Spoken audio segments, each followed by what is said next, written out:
नमस्ते साथियों, मैं हूं उदयपुर से एडवोकेट मुकेश कुमार गोपावत। आज हम बात करेंगे एग्रीमेंट का मुकदमा कोर्ट में कितने लंबे समय तक चलता है। यानी कि आपने कोई एग्रीमेंट का मुकदमा किया है या आप करने वाले हो, चाहे तो कोई व्यक्ति आपके नाम पे एग्रीमेंट करने के बाद रजिस्ट्री नहीं करा रहा है और आप उस व्यक्ति पर कोर्ट से रजिस्ट्री कराने के लिए मुकदमा करने वाले हो, या किसी व्यक्ति ने आपके विरुद्ध कोई झूठा एग्रीमेंट बना दिया है और आप कोर्ट से उस एग्रीमेंट को कैंसिल करवाने वाले हो, तो आपके दिमाग में यह प्रश्न जरूर आएगा कि आखिर हमारा मुकदमा कितने लंबे समय तक चलेगा। यानी कितनी बार कोर्ट में जाना पड़ेगा, कितनी पेशियां पड़ेगी, कितने सालों बाद फैसला होगा। तो ये एक वाजिब प्रश्न है जो हर व्यक्ति के दिमाग में उठता है और लोग भी तरह तरह की बात करते हैं। तो आखिर आज हम इस वीडियो में जानेंगे कि वास्तव में कोर्ट में एग्रीमेंट का मुकदमा, चाहे वो एग्रीमेंट कैंसिल के लिए हो या चाहे वो एग्रीमेंट से रजिस्ट्री कराने के लिए हो, वास्तव में कितने समय में एग्रीमेंट का मुकदमा कोर्ट से फैसल हो जाएगा। आपका कोई मुकदमा चल रहा है तो भी आप देखें, अब कैसे फैसल होगा, क्या होगा। तो कोर्ट में फिक्स एक प्रक्रिया दर्शा रखी है कि इस काम के बाद ये होगा, फिर ये होगा, फिर ये होगा, फिर बहस होगी, फिर फैसला होगा। तो आखिर किस प्रकार से आपका मुकदमा फैसल होगा और कितना लंबे समय निकलेगा, अपन मोटा मोटा इस वीडियो में जान लेते हैं। मान लो आपको एग्रीमेंट से रजिस्ट्री करानी है, यानी कि एग्रीमेंट से सामने रजिस्ट्री करानी है या एग्रीमेंट कैंसिल कराना, तो सबसे पहले तो आप क्या करोगे, एक नोटिस दोगे सामने वाले पक्ष को, उसमें 7 दिन का समय दे दिया। ठीक है, नोटिस देने के बाद भी उस व्यक्ति ने कोई भी हलचल नहीं की, तो फिर कोर्ट में आप क्या करोगे, एक दावा करोगे। ठीक है, ये दूसरी स्टेज आ गई। दावा करने के बाद क्या होता है, कोर्ट में उसकी जांच होती है। सारी प्रक्रिया बता रहा हूं मैं, आप देख लीजिए किस प्रक्रिया में कितना समय लगा। दावा करने के बाद जांच जो होती है, दावा और जांच के मध्य ज्यादा से ज्यादा 15 दिन का समय लगता है। ठीक है, ये समय बता रहा हूं मैं, ज्यादा से ज्यादा बता रहा हूं, कम वाला नहीं बता रहा हूं। फिर जांच होने के बाद क्या होता है, सामने वाले व्यक्ति जिस पर आपने मुकदमा किया है उसको सम्मन यानी कोर्ट से एक प्रकार से सूचना जाती है। इसमें 1 से 2 महीने की जाती है, तो अपन इसमें 45 दिन गिन लेते हैं। सूचना जाएगी भाई आपके ऊपर अमुक व्यक्ति ने मुकदमा किया है, ए व्यक्ति ने मुकदमा किया है, बी व्यक्ति ने मुकदमा किया है, 2-3 जितने भी व्यक्ति पर आपने मुकदमा किया उनको सूचना जाएगी, उनको सम्मन में। उनको सूचना होने के बाद उनको जवाब देना होता है। जवाब में क्या है, वो ज्यादा से ज्यादा 90 दिन खींच सकते हैं, इससे ज्यादा अगर खींचेंगे तो जवाब बंद हो जाएगा। तो आपने नोटिस से जवाब तक आ गए ना, अब आप सामने वाले व्यक्ति को सम्मन दे दिया, उसने जवाब दे दिया, जवाब में 90 दिन हो सकता है, 30 दिन में दे दिया, ज्यादा से ज्यादा 90 दिन हो गए। जवाब देने के बाद कोर्ट ये देखती है कि इनके मुद्दे विवाद क्या है, इनको बोलते हैं तनकी, यानी कि विवादक जो पॉइंट है, किन किन पॉइंट पर ये सहमत है और किन किन पॉइंट पर विवाद है। तो ये क्या है कि जवाब देने के लगभग 14 दिन बाद ही बन जाती है, अपन इसको मान लेते 15 दिन मान लेते। ठीक है, ये कोर्ट बनाती है, तनकी बन गई। अब तनकी बनने के बाद फिर होगी जिस व्यक्ति ने मुकदमा किया है उसकी वादी की गवाही। इसमें थोड़ा समय लगता है, मान लो वादी 2 गवाह ला रहा, 3 गवाह ला रहा, 4 गवाह ला रहा, 5 गवाह ला रहा, मुश्किल से मुश्किल मान लो, लंबा से लंबा मान लो तो 6 महीने। फिर किसकी गवाही होगी, प्रतिवादी जिस पर आपने मुकदमा किया है, वो अपनी तरफ से गवाह लाएगा, सबूत पेश करेगा, जो भी करना है। उसमें मुश्किल से मुश्किल मान लो तो 6 महीने मान लो।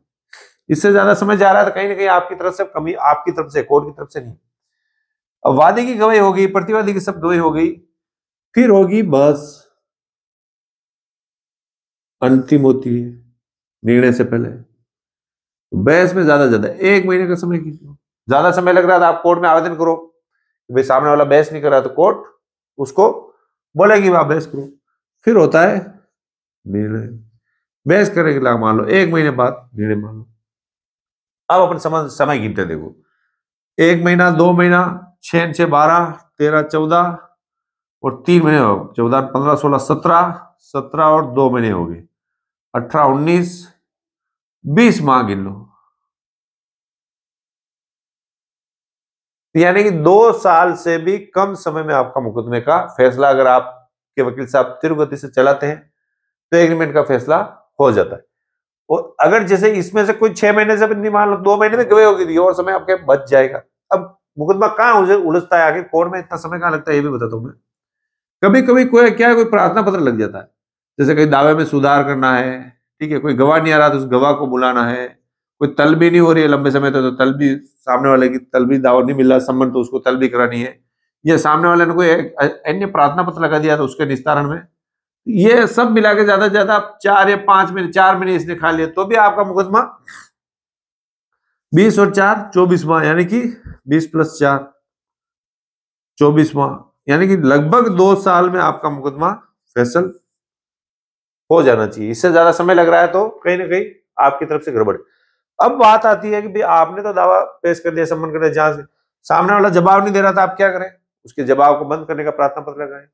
कोर्ट लंबे समय से तनकी नहीं बना रही तो कोर्ट में अभी एप्लीकेशन लगाए साहब तनकी बना दीजिए, गवाह आ जाए। ये सामने वाला, आपने अपनी गवाही पेश कर दी, सामने वाला गवाही नहीं ला रहा था, आप गवाही के लिए ये मुकदमा पेश करें कि भी सामने वाला मुकदमा क्या प्रार्थना पत्र लगाए, गवाही लंबे समय से नहीं रहा, इनकी गवाह बंद की जाए।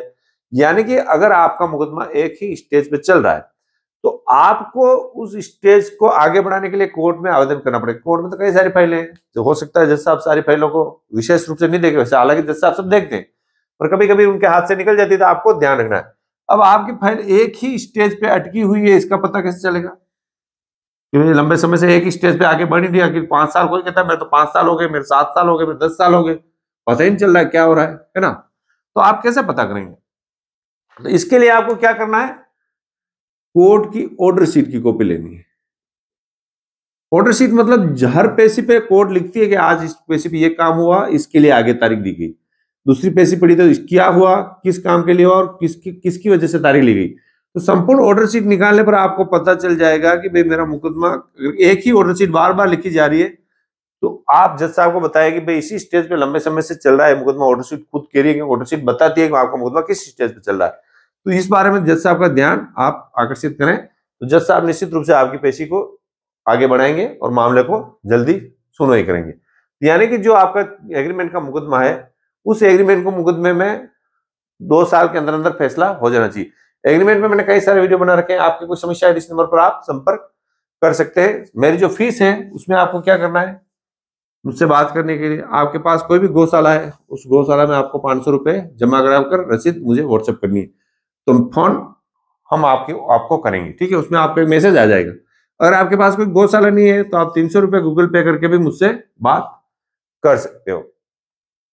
अब तो ये तो आपको इस वीडियो में मैंने बताया कि एग्रीमेंट का केस कितना लंबा चलेगा, इन कितने लंबे समय कोर्ट में मुकदमा होगा। अब जो नेक्स्ट वीडियो बनाऊंगा मैं, उसमें मैं आपको बताऊंगा कि एग्रीमेंट के मुकदमे में कुल खर्चा कितना आता है, ठीक है? उसमें एग्रीमेंट कोर्ट का खर्चा कितना आएगा, ठीक है, स्टाम्प का खर्चा कितना आएगा, टाइप का खर्चा कितना आएगा, वकील का खर्चा कितना आएगा, कोई छुपा हुआ खर्चा है तो वो कितना आएगा, यानी कि आपका जो एग्रीमेंट का मुकदमा करे हो उसमें कुल खर्चा कितना आएगा। ये खर्चे वाला मुकदमा देखने के लिए आपको क्या करना पड़ेगा, चैनल को सब्सक्राइब करना पड़ेगा, जिससे क्या है कि, और बेल आइकन को दबा दीजिए, जिससे क्या है नेक्स्ट वीडियो जल्द ही आपके स्क्रीन पर आ सके। तो वीडियो पसंद आए लाइक करें।